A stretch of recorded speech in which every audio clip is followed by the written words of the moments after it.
A very good evening to all. आज इस video में हम बात करेंगे यूपी टेट प्राइमरी लेवल के इंग्लिश सेक्शन के बारे में, जो कि पेपर आपका आज कैंसिल हो गया है। जिस तरह से सीडीपी का पेपर आपका बहुत इजी था, उसी तरह इंग्लिश का पेपर भी आपका यहाँ पर इजी आया है। 5-6 क्वेश्चन तो आपके आर्टिकल से ही पूछे जा चुके हैं और 1-2 क्वेश्चन में थोड़ा कन्फ्यूज़न है। वहाँ पर आपके 2 ऑप्शन ठीक हो सकते हैं। बाकी ओवरऑल पेपर की बात करें तो पेपर आपका मॉडरेट लेवल का है। चलिए हम डिस्कस करते हैं इंग्लिश के सेक्शन को। जो कि आपका चाइल्ड डेवलपमेंट एंड पेडागोजी की तरह है। बहुत इजी लेवल का आया है। 1-2 क्वेश्चन हैं यहाँ पे कन्फ्यूजन वाले। बाकी आर्टिकल से आपको यहाँ पर 5 क्वेश्चन मिलते हैं। पोइट्री के क्वेश्चन आपके इजी हैं, प्रोज के पैराग्राफ के क्वेश्चन आपके इजी हैं। बाकी कुल मिला के आपका जो इंग्लिश का सेक्शन है वो मॉडरेट लेवल का है और अच्छा पेपर है। चलिए हम बात करते हैं। क्वेश्चन नंबर 61 यहाँ पर जो आपका दिया गया है, choose an appropriate conjunction for following sentence, strike the iron dash it is hot. आपने भी कहावत सुनी होगी, कहा जाता है कि लोहा गर्म है चोट करे। तो यहाँ पर आपको लिखना है strike the iron while it is hot. तो आपका यहाँ पर ऑप्शन सेकंड राइट ऑप्शन हो जाएगा। तो यहाँ पर हमारा ऑप्शन सेकंड हो जाएगा। नेक्स्ट क्वेश्चन है हमारा यहाँ, identify the correct passive voice for the sentence please sit down. जब कोई सेंटेंस आपका दिया होता है, वर्ब से स्टार्ट होता है। फॉर एग्जांपल आपका सेंटेंस दिया है गो, तो हम वहाँ पे बना देते हैं you are order to go. यहाँ पर आपका दिया गया है प्लीज सिट डाउन, तो हमारा सेंटेंस हो जाएगा you are requested to sit down. तो आपका 62 में ऑप्शन थर्ड करेक्ट हो जाएगा। नेक्स्ट क्वेश्चन है हमारा 63, which of the following alternatives is grammatically correct. Bread and milk are wholesome food. Option second, bread and milk is wholesome food. Bread and milk are wholesome food. Bread and milk will be wholesome foods. तो आपका यहाँ पर option second correct होगा, bread and milk is wholesome food, क्योंकि यहाँ पर bread and milk एक दूसरे के बिना इनकम्प्लीट हैं और दोनों एक साथ में यूज हुए हैं। तो आपका यहाँ पर bread and milk is a wholesome food. Question number 64 है हमारा यहाँ पर। 64, 65 पोएट्री के ऊपर बिलोंग करेंगे। यहाँ पर 8 लाइनें पोएम्स की दी हैं, इनको पढ़ना है। पढ़ने के बाद में आपको ऑप्शन करेक्ट करना है। तो पहला क्वेश्चन है हमारा यहाँ पर 64, what is the meaning of the word flake. यहाँ पर बर्ड फ्लेक का मीनिंग क्या है, तो फ्लेक का मीनिंग आपका ड्रॉप्स ऑफ रेन भी होता है और in this poem a small thin piece भी है। तो आपका यहाँ पर 64 में option number third both A and B यहाँ पर होगा। आपका ऑप्शन थर्ड इज करेक्ट।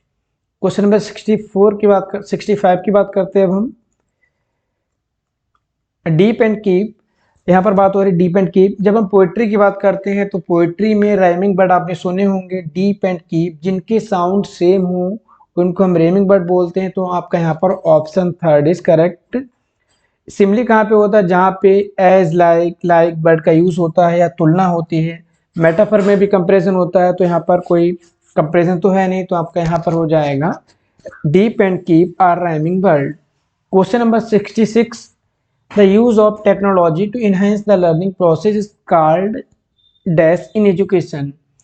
यहाँ पर आपका राइट रिस्पॉन्स हो जाएगा ICT, information communication and technology. The use of technology to enhance the learning process is called ICT in education. Question number 67, the sentence John will be leaving for England tomorrow. यहाँ पर आपको sentence बताना है कौन सी tense का है। Past continuous tense, present indefinite tense, future continuous tense, present perfect tense. John will be, जहाँ पे डेफिनेशन, जहाँ पे हेल्पिंग वर्ब दी है आपकी will be shall be use होता है आपका फ्यूचर कंटिन्यूस टेंस में। तो 67 में ऑप्शन थर्ड आपका करेक्ट होगा। Question number 68, which of the following is a complex sentence. She lives in a locality for her liking. Ravi did not like the bearded man. He reads what he likes. Ramesh is a man of robust body.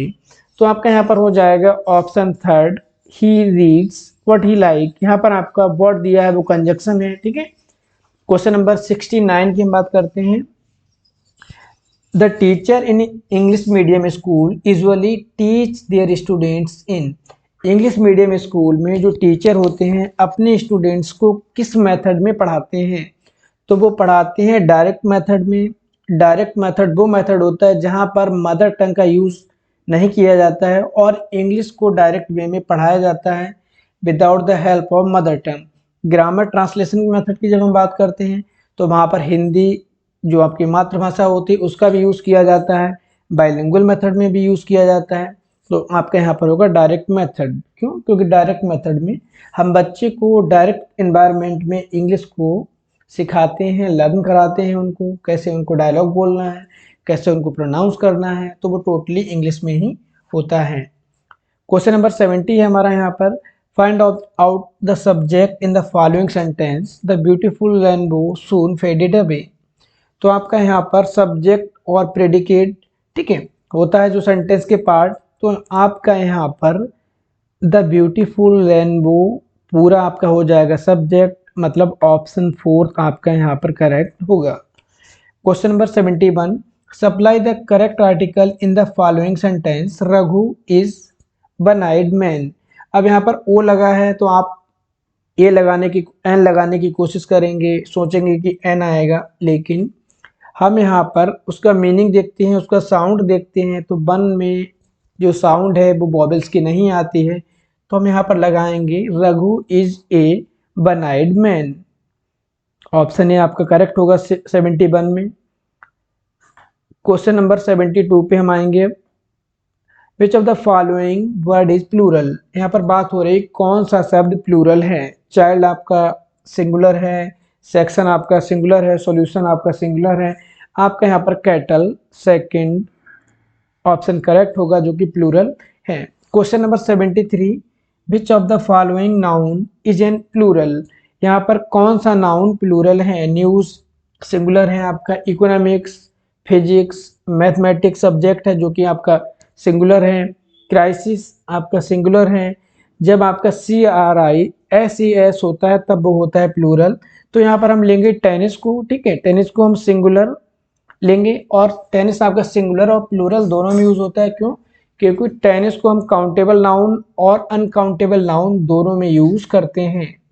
Question number 74, which of the following sentence is in passive voice. यहाँ पर आपको find out करना है कौन सा sentence passive voice है। तो passive voice को फाइंड आउट करने का सबसे इजी तरीका है, वर्ब की थर्ड फॉर्म यूज होती है, उसके साथ में बाई भी दिया होता है।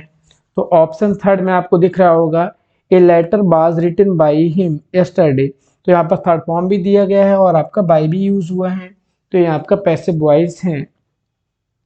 Question number 75, fill in the blank with correct proposition, neither he is sorry dash is father.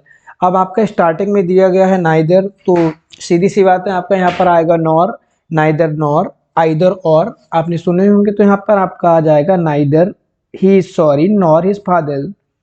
Option 3 correct होगा। क्वेश्चन नंबर 76, यहाँ पर फिरोज का पैराग्राफ दिया है, इसको आपको पढ़ना है, उसके बाद में आपको एक आंसर देने हैं।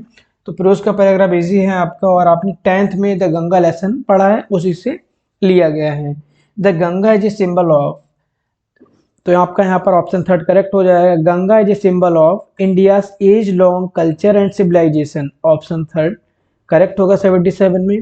78 में, what are the things loved by the author mention in the given passage. तो यहाँ पर ऑथर के द्वारा किन किन चीज़ों को प्यार किया गया है, किन किन चीज़ों को लाइक किया गया है।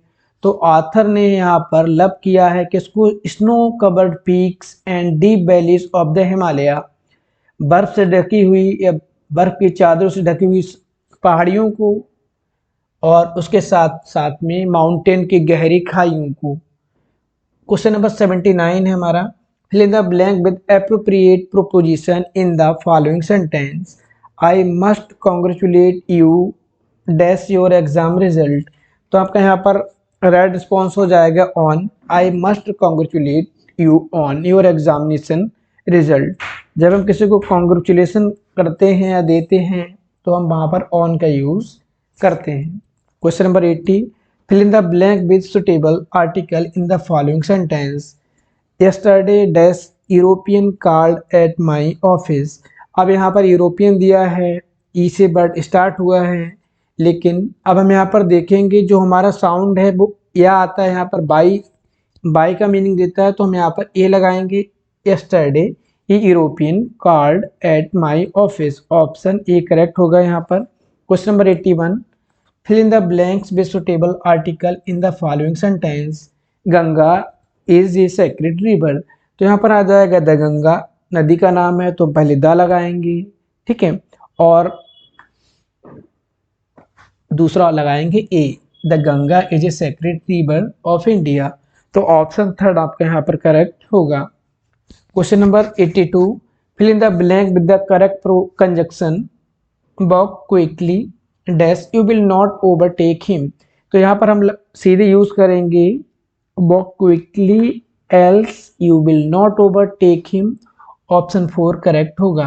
Question number 83, fill in the blanks with the correct article dash Rajdhani express is considered as one of dash fastest train in India. Rajdhani Express एक आपकी स्पेशल ट्रेन है जिसको मेंशन किया गया है, तो यहाँ पर हम लगाएंगे द, और फास्टेस्ट आपकी सुपरलेटिव डिग्री है और सुपरलेटिव डिग्री से पहले यूज होता है द, तो ऑप्शन सेकंड आपका करेक्ट होगा। The Rajdhani express is considered as one of the fastest train in the India. Next question हमारा 84,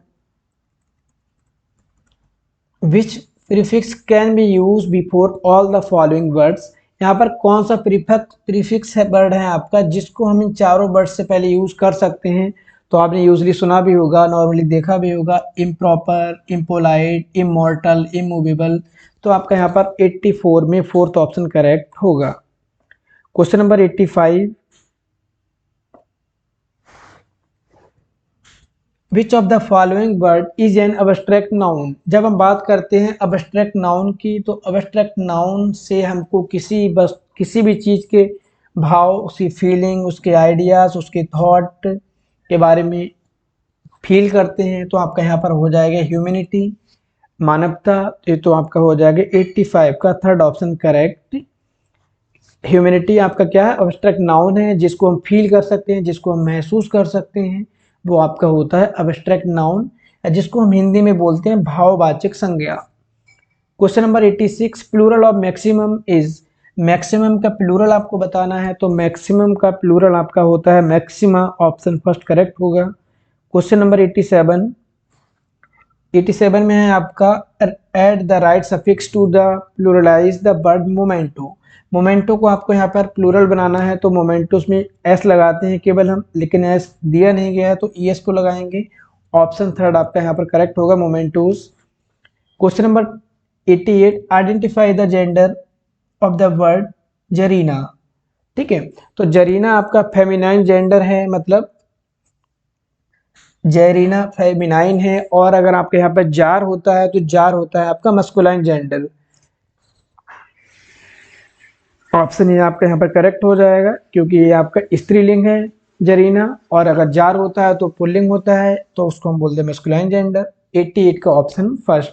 89 का आपका यहाँ पर हो जाएगा fill in the blanks with the appropriate proposition. तो यहाँ पर आपको प्रोपोजिशन बताना है, the coolie carried a suitcase on his head. तो आपके यहाँ पर ऑप्शन फर्स्ट करेक्ट हो जाएगा। लास्ट क्वेश्चन है आपका इंग्लिश सेक्शन का, which of the following word is plural. Plural आपको बताना है यहाँ पर, तो आपका यहाँ पर एल्यूमिनाई प्लूरल हो जाएगा। एल्यूमिनाई हम किसको कहते हैं, जो हमारे स्कूल से, हमारे संस्थान से प्रीवियसली जो स्टूडेंट होते हैं उनको हम एल्यूमिनाई कहते हैं, तो ऑप्शन यहाँ पर फोर्थ करेक्ट हो जाएगा। तो इंग्लिश के सेक्शन में आपने देखा होगा 5 क्वेश्चन आपके आर्टिकल से दिए गए हैं, और आर्टिकल का टॉपिक इतना टिपिकल है, इतना डिफिकल्ट नहीं होता है कि आप क्वेश्चन गलत करके आएंगे, और आपके क्वेश्चन प्रोपोजिशन से भी दिए गए हैं 4-5, प्रोज पोइट्री का पैराग्राफ आपका इजी दिया गया है। 1-2 क्वेश्चन आपके हैं जो आपका प्लूरल वाले हैं, और फिल इन द गैप्स एक है आपका जहाँ पर थोड़ा बहुत कंफ्यूजन बच्चों को हो सकता है, बाकी आपका पेपर इजी लेवल का है। नेक्स्ट पेपर में हम बात करेंगे हिंदी के क्वेश्चन को डिस्कस करेंगे, तब तक के लिए थैंक यू।